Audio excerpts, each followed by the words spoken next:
चुनावी नतीजों को लेकर नेताओं की लगातार प्रतिक्रिया सामने आ रही है। इसी बीच ऑल इंडिया मुस्लिम जमात के राष्ट्रीय अध्यक्ष मौलाना शहाबुद्दीन रजवी ने कहा कि देश के मुसलमान प्रधानमंत्री नरेंद्र मोदी को पसंद करते हैं।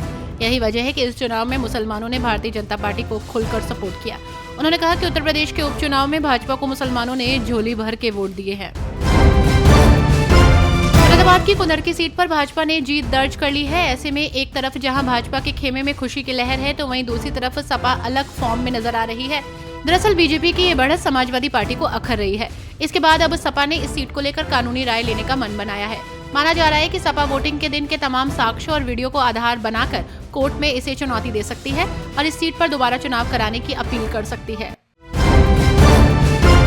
उपचुनाव में जीत दर्ज करने के बाद भाजपा कार्यालय में प्रेस वार्ता का आयोजन किया गया। सीएम योगी आदित्यनाथ कुछ देर में पत्रकार वार्ता को संबोधित करने पहुंचे। इससे पहले भाजपा कार्यालय में पहुंचने पर प्रदेश अध्यक्ष भूपेंद्र चौधरी, उप मुख्यमंत्री केशव प्रसाद मौर्य, उप मुख्यमंत्री ब्रजेश पाठक ने सीएम का स्वागत किया।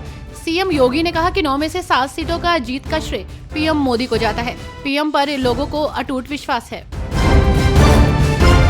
महाकुंभ में देश विदेश से आने वाले श्रद्धालुओं को इलाहाबाद संग्रहालय, प्रयागराज, भारत के महान सम्राट अशोक के स्तंभ और उस पर लिखी सम्राट समुद्रगुप्त की प्रयाग प्रशस्ति से परिचित कराने जा रहा है। महाकुंभ के महाआयोजन को अविश्वसनीय बनाने के लिए डबल इंजन की सरकार पूरी तरह प्रतिबद्ध नजर आ रही है। इसी क्रम में संग्रहालय ने महाकुंभ के दौरान आगंतुकों के लिए अशोक स्तंभ की छोटी प्रतिकृति स्मृति चिन्ह के रूप में बनाने का फैसला किया है। विश्वविद्यालय चुनाव में समाजवादी पार्टी की हार के लिए यूपी प्रदेश कांग्रेस अध्यक्ष अजय राय ने बीजेपी सरकार पर गंभीर आरोप लगाए। अजय राय ने कहा कि ये उत्तर प्रदेश में पहले से तय था कि सरकार अपने सरकारी तंत्र और पुलिस की बदौलत चुनाव लड़ रही है और चुनाव जीतने का प्रयास कर रही है। उसी का ये परिणाम सामने आ रहा है।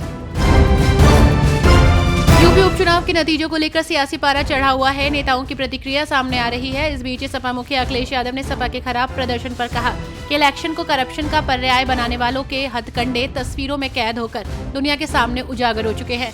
दुनिया से लेकर देश और उत्तर प्रदेश ने इस उपचुनाव में चुनावी रणनीति और राजनीति का सबसे विकृत रूप देखा। असत्य का समय हो सकता है, लेकिन युग नहीं। राजधानी लखनऊ के पीजीआई कोतवाली क्षेत्र वृंदावन कॉलोनी में पूर्व मंत्री स्वामी प्रसाद मौर्य की बेटी भाजपा नेता संघमित्रा मौर्य के घर से कई लाख के जेवर चोरी हो गए। इस मामले में चौकीदार पर आरोप लगे हैं। पूर्व सांसद संघमित्रा की तहरीर पर पुलिस ने मुकदमा दर्ज कर लिया है और चोर की तलाश में पुलिस जुटी हुई है। श्री राम जन्मभूमि तीर्थ क्षेत्र ट्रस्ट की 1 दिवसीय बैठक 25 नवंबर को होने जा रही है।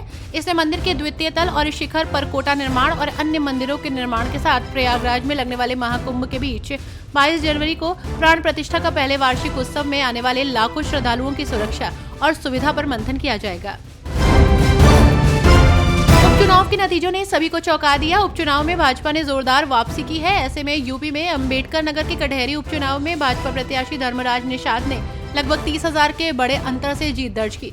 विधानसभा के सामान्य चुनाव और बीते दिनों हुए लोकसभा चुनाव में इस सीट पर सपा को अधिकतम बढ़त लगभग 17,000 मतों की मिली।